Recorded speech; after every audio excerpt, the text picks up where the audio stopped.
موضوعی که میخوایم امروز در موردش صحبت کنیم GIA هستش. GIA میاد الماس ها رو بر اساس 4 معیار وزن، رنگ، میزان ناخالصی و کیفیت تراشش دسته‌بندی میکنه.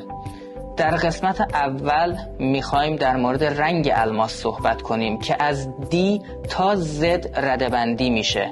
D یعنی میزان رنگ بسیار بالا یا رنگ شفاف، بالاترین کیفیت، و Z پایین ترین کیفیت الماس هستش.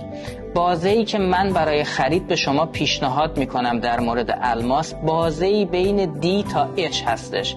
چرا؟ دلیلش هم اینه که از بازه H به پایین توی مارکت جهانی به شدت خرید و فروشش سخت هستش و ارزش نه سرمایه گذاری نه اینکه بخواید استفاده کنید رنگ زیاد جالبی رو برای شما ارائه نمیده.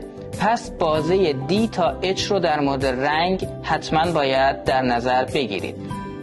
معیار بعدی که توی انتخاب الماس دخیل هستش، همونطور که باز GIA در واقع برای ما مشخص کرده، میزان ناخالصی الماس هستش که از FL یعنی پاک تا I3 تقسیم بندی میشه که در واقع من باز توی این مورد بازه‌ای بین FL تا VS2 رو برای شما پیشنهاد میدم و از VS1 به پایین رو اصلا پیشنهاد نمی کنم که خرید کنید، چون باز به همون دلیل که توی مارکت جهانی اصلا خرید و فروش نمیشه و داخل ایران هم بخواید خرید و فروش کنید به شدت سخته و به مشکل میخورید.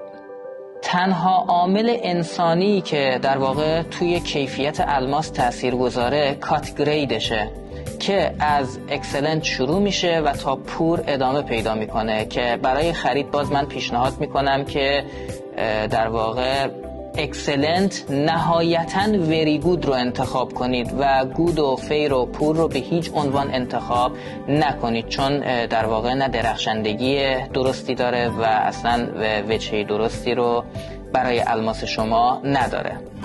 توی قسمت کات ما 2 تا زیر مجموعه داریم به نامهای پولیش و سیمتری که هر دوی اینها من به شما پیشنهاد میکنم که توی وضعیت اکسلنت باشه موقعی که شناسنامه رو مطالعه میکنید. نهایتاً وری گود و گود و فیر و پور رو باز اصلا به شما پیشنهاد نمیکنم بنا به دلایلی که گفتم.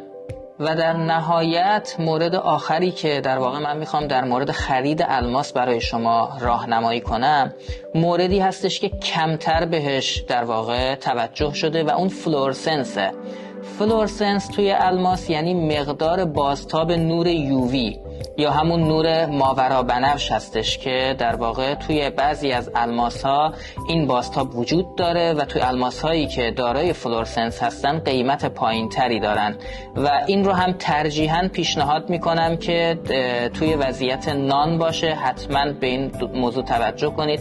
هرچند طبق مطالعاتی که انجام دادم توی ژاپن به شدت الماس هایی رو که دارای فلورسنس هستش رو خرید و فروش میکنن و دلیلش هم اینه که زمانی که توی مهمونی ها هستن که نور یووی بازتاب میکنه از خودش، نشون دهنده این هستش که اون فرد داره از الماس طبیعی استفاده میکنه و سنگی که انگشتر، گردنبند یا دستبندش هستش به هیچ عنوان سنگ اتمی یا سنگای دیگه نیست. در واقع شیشه نیست کار شما. نشون دهنده این هستش.